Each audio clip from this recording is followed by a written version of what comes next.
So a bond is a little bit different than owning stock in a company. With stock, you literally own a piece of that company and you get the benefit as the company does well. Your share price appreciates. Maybe they even pay a dividend as well.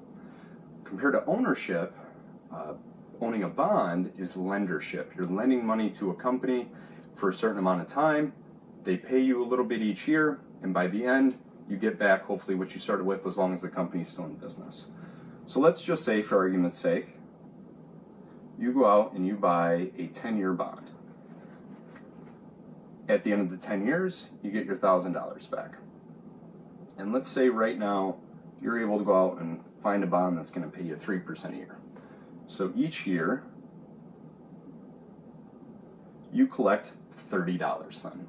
And it actually is what's known as a coupon payment. Back in the day before technology, they would mail you a book of coupons, and when you needed to redeem, whatever that quarter or annually, semi-annually, depending on how frequently the bond pays, you would clip out your coupon, you'd send it in, they'd send you the check for, whatever they owe you.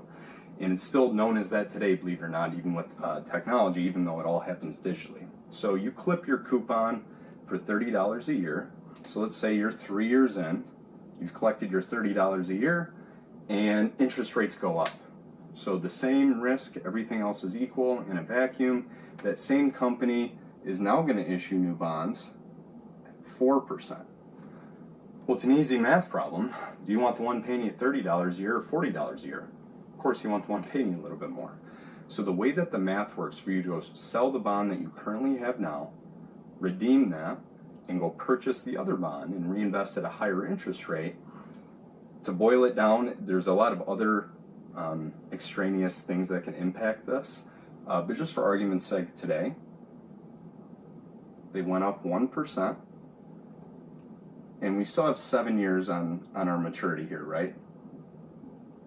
So the way that the math works, 1 times 7, your bond that you paid $1,000 for, you would have to take a 7% haircut, sell it for $930 to be able to go out and buy the one paying you the higher interest each and every year. Or you could just hold the bond you currently have for the next 7 years, collect your $30, and then reinvest at that point. So the key takeaway with this, and this is what is known as duration risk. The longer term the bond, so if we did the same math on a 20 or a 30-year bond, and interest rates go up 2 or 3% over that time frame, it's going to be a much more substantial haircut that you're going to have to take to be able to redeem it and reinvest. So there are a few ways that you can combat this duration risk if we do expect interest rates to go up. One of them, just owning shorter term bonds. So in the same example, if we owned a 2-year bond, we could either reinvest and you'd only have to take a much smaller haircut at that point, or you could just wait 1 more year and reinvest at that point. So rather than taking your whole protection piece or shock absorber piece of your portfolio and throwing it in bonds that are going to pay you the most right now, it might be more prudent to develop a diversified strategy where you're not essentially trying to call your shot either way.